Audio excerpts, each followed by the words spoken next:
Une maladie qui est la conséquence de l'exposition du salarié à un risque à l'occasion de son travail est considérée comme maladie professionnelle.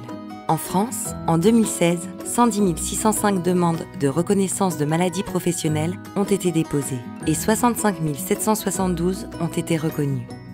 La région des Pays de la Loire est la 4e région de France traitant le plus grand nombre de maladies professionnelles, derrière l'Île-de-France, l'Auvergne-Rhône-Alpes et le Grand Est. En 2016, la CPAM de Vendée a réceptionné 2006 demandes de reconnaissance de maladies professionnelles, dont 1477 ont été reconnues d'origine professionnelle. 87% de ces maladies concernent des troubles musculo-squelettiques. L'assuré est chez son médecin traitant. Il souffre du poignet droit. Le médecin l'examine et diagnostique un syndrome du canal carpien, susceptible d'être en lien avec son travail. Elle rédige un certificat médical qu'elle transmet à la CPAM. C'est le médecin de l'assuré ou son médecin du travail qui établit le lien entre la maladie et le travail de l'assuré.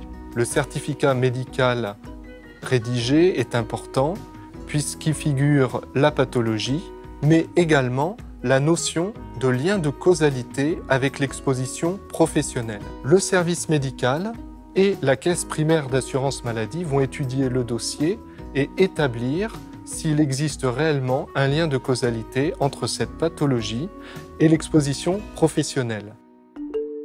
Il revient à l'assuré de déclarer sa maladie grâce à la déclaration de maladie professionnelle. Il dépose le formulaire de déclaration, l'étude peut alors commencer. L'instruction est à la fois médicale et administrative. Notre rôle au service risque professionnel est d'assurer cette instruction administrative. Elle commence par la vérification des documents reçus, c'est-à-dire le certificat médical et la déclaration de maladie professionnelle.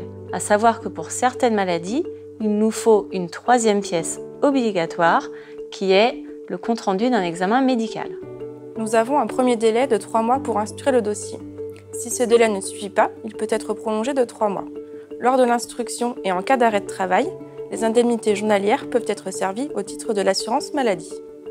Alors nous devons comprendre ce que fait l'assuré sur son poste de travail. Et pour cela, nous avons recours soit à des questionnaires, soit à une enquête sur le terrain auprès de l'assuré et de l'employeur. Du côté médical, le médecin conseil établit si la pathologie fait partie d'un tableau de maladies professionnelles. Il en existe 114. Ces tableaux regroupent l'ensemble des conditions administratives et médicales à remplir. Dans un second temps, le médecin conseil établit la date de première constatation médicale, c'est-à-dire la date à laquelle la pathologie a été constatée médicalement pour la première fois. Par exemple, lors d'un examen médical ou d'une consultation. Au retour des questionnaires ou de l'enquête, nous étudions le poste de travail de l'assuré occupé à la DPCM. L'étude a pour but de déterminer si les conditions administratives sont respectées. Il peut exister jusqu'à 3 conditions. La première est le délai de prise en charge. C'est le délai qui s'écoule entre le dernier jour de travail et la DPCM. La deuxième est la durée d'exposition. C'est la durée minimum pendant laquelle l'assuré doit être exposé au risque tout au long de sa carrière. La troisième est la liste des travaux. Elle indique les travaux, gestes et postures susceptibles d'entraîner la maladie. Elle peut être indicative ou limitative. C'est pour cela qu'il est important de compléter les questionnaires.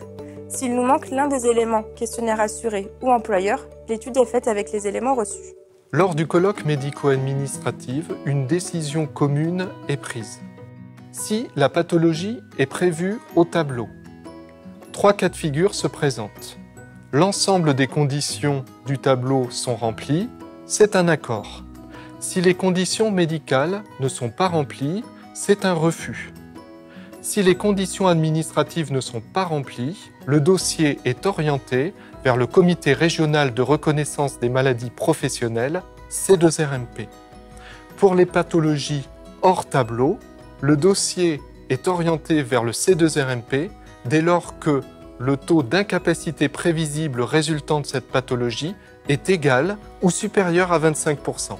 Avant toute notification de décision, un délai de consultation est accordé à l'employeur et à l'assuré. À l'issue de ce délai, un courrier de refus ou d'accord de prise en charge est envoyé. En cas d'accord, une régularisation des indemnités journalières est effectuée au titre des risques professionnels. Pour plus d'informations, contactez la CPAM de la Vendée au 36 46 ou sur le site internet www.amelie.fr.